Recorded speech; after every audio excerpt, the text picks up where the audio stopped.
passing. I was visiting a friend. Oh, that's nice. How about you? Hurt my neck. I'm sorry. Accident? You tell me. Would it be fair to say that London itself plays a character in the film? Yeah, very much so. Yeah, totally. Yeah. I mean, I'm very glad you said that. Yeah, it's the. I mean, it's the reason why I think it exists as a film as opposed to TV. It's the way in which we sought out unusual, hopefully, locations which also felt like they were iconically London, and you know, I wanted it to feel recognisably like London, but equally to have a slightly paranoid edge to it. So that's when we went. That's what we held in our minds as we were choosing our locations. The initial terrorist incident, I'll say without giving away too much, is dealt with in a very unique and different way. Yeah. Was it hard to be original? Yeah. Yes. I was. You know, one of my major concerns about the opening event was that it would appear like a sort of a large, bloated American thriller, or that it would feel inauthentic and that it would be all about special effects, and I wanted it to be about perception and about point of view, and so that was where the idea came from, shooting it from 12 points of view simultaneously, because it puts the viewer in mind of who's behind the camera, as it were, and sort of gets you on that thread thematically. So it felt like a different way into the territory to me, which would also be quite suspenseful and shocking. Were you concerned about conveying so much information while still being able to tell a story? Yeah, totally. I mean, especially trying to explain the nature of what a special advocate does in closed court hearings, which is a very subtle and largely unknown aspect of the English legal system, was very tough when you're trying to get a film up in the air, as it were, 10 minutes into it, and you're having to explain what they're doing and why they're doing it, was one of the key questions of the edit, which is, you know, how to do it in a way which doesn't feel like a legal lecture, basically. And we have two lead characters working on the same goal, but not together. Exactly, and we're used to, in legal films, you know, the sparring opposites of prosecution and defence as what you would expect. But to have two people on the same case and on the same side who can't quite, you know, they can't communicate to each other past a certain point, they do have a history of a relationship. It's yeah, there's a lot going on in there which needs a lot of explanation in order to get the dramatic thrust moving. What is she doing here? Ask her yourself. She and I are not allowed to communicate. An exception can be made for the common courtesies,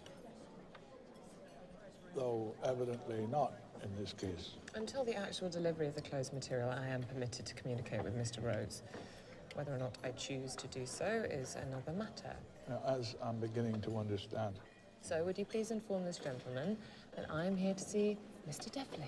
She and I are going to visit Erdogan, as I told you earlier today. Thank you for reminding me. I'm the client solicitor. It's a matter of routine that I'm present at any interview with the client. I know that. But would you please inform the lady opposite that I have first call upon your services and expertise? Well, perhaps in all the excitement, Mr. Rhodes has forgotten that there is a special advocate on this case and that we are both representing the defendant. I want to eat my lunch. I was here first. There are some chilling surveillance aspects in the film.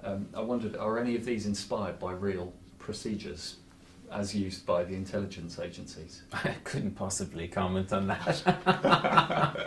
I don't know. They neither confirm nor deny anything. So who knows is the truth. You know. I mean, that said, lest what we were doing looked just like a sort of load of makey-uppy nonsense, we did share the script with quite a few experts and security correspondents, and they all gave us a clean bill of health beforehand and said, yeah, that plus a lot of other stuff happens, so I think we're okay. You have a large cast. Yeah. This means there are some very talented actors who pop up only briefly. Did anyone take convincing because their roles weren't particularly huge?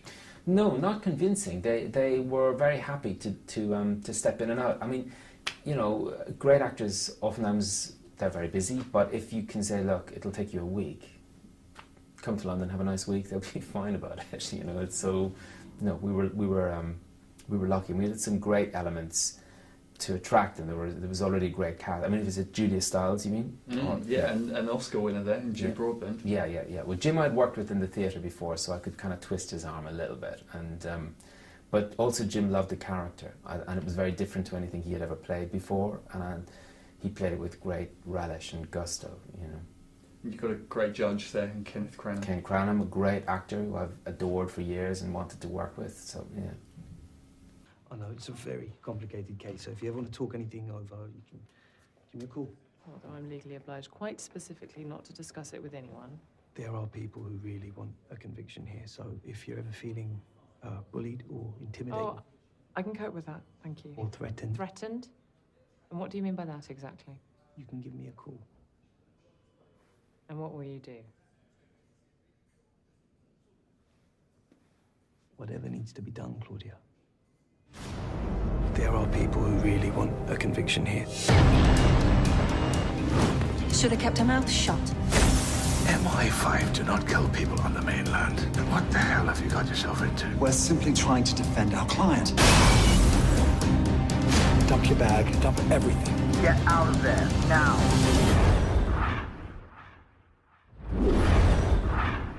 There are powers at play that neither you nor I may even hope to control.